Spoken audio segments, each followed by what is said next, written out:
Es wurde behauptet, dass dieses Buch in der Bibel, das allererste Buch Genesis, ein Guide ist, eine Gebrauchsanweisung über unsere Sehnsüchte, besser unsere Sehnsüchte zu verstehen, die wir in unserem eigenen Herzen haben. Jetzt eines der Bilder, die benutzt wird in dieser mythischen Sprache, nicht? Das Problem, das wir erwähnt haben von Genesis, ist, dass es eben nicht ganz klar irgendwie niedergeschrieben ist mit Worten, sondern es benutzt eine Bildersprache. Und eines dieser Bilder ist, dass der Mensch einsam ist im Garten. Er ist ganz alleine und er fühlt sich irgendwie einsam, obwohl es lauter Moskitos und Eisbären und viele Bäume gibt, aber er fühlt sich einsam. Und was hat das zu bedeuten? Was bedeutet diese Einsamkeit? Es ist interessant, dass letztendlich in dieser Art und Weise, wie es beschrieben ist in Genesis, eigentlich nur wir Menschen einsam werden. Also der Stein fühlt sich nicht einsam, der Baum auch nicht und die Moskito auch nicht. Wir fühlen uns einsam. Und obwohl manchmal wir in einer Großstadt leben, mit Tausenden von anderen Menschen um uns herum, können wir uns trotzdem sehr einsam fühlen. Oder denke mal einen Moment in deinem Leben, wo du eine ganz wichtige Entscheidung hast treffen müssen. Und du vielleicht fragst einen Freund oder du bittest Gott oder Jehova oder Allah, dir irgendwie zu helfen, aber letztendlich merkst du, also diese Entscheidung, die muss ich selbst treffen. Also da kann man niemand von außen irgendwie diese Entscheidung da hinein für mich treffen, die muss ich schon selber treffen. Das heißt, diese Verantwortung, die ich spüre von einer eigenen Entscheidung, da merke ich meine Einsamkeit. Und dieses Bild deswegen von Genesis möchte nicht etwas Negatives sagen, sondern etwas sehr Positives, und zwar, dass der Mensch frei ist und dass niemand ein Recht hat, für ihn Entscheidungen zu treffen. Er muss sie selber treffen. Er ist ein freies Wesen.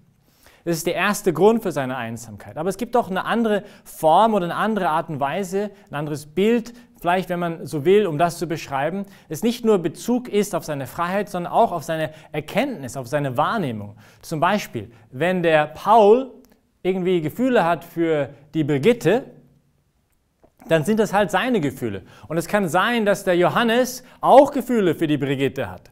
Aber das sind halt die Gefühle dann von den Johannes und nicht die von Paul. Und wenn jetzt jemand aber sagen würde, zum Beispiel die Brigitte zum Paul, hör mal, du musst für mich folgende Gefühle haben, obwohl er diese Gefühle nicht hat, dann würden wir sofort merken, das ist eine völlige Grenzüberschreitung. Das darf sie gar nicht machen. Warum? Weil er einsam ist in dieser Intimsphäre, in diesem verschlossenen Garten, von dem wir schon vorher mal gesprochen haben.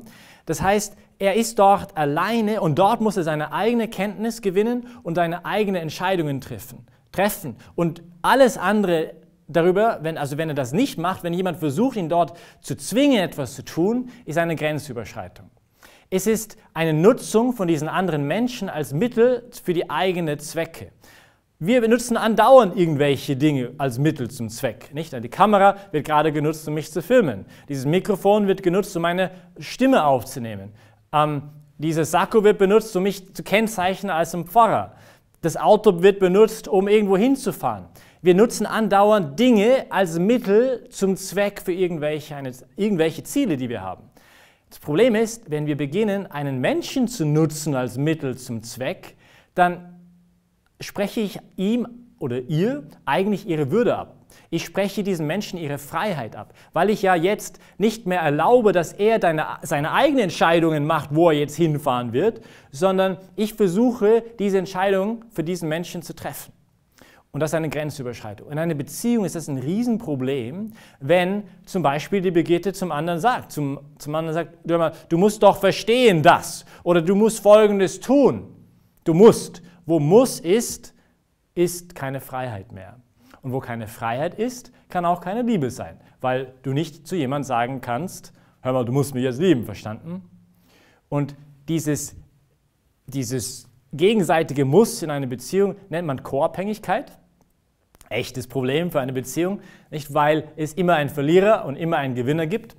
Und Eigentlich aber, was die Einsamkeit zum Ausdruck bringen möchte, ist, dass wir eine Sehnsucht nach einer Beziehung haben, wo wir wirklich frei sein dürfen.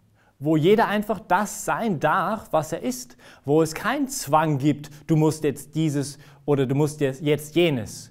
Und eigentlich, ich glaube, Menschenherzen werden kaum anders erobert, als wenn ich merke, dass der andere mich einfach so annimmt, wie ich bin.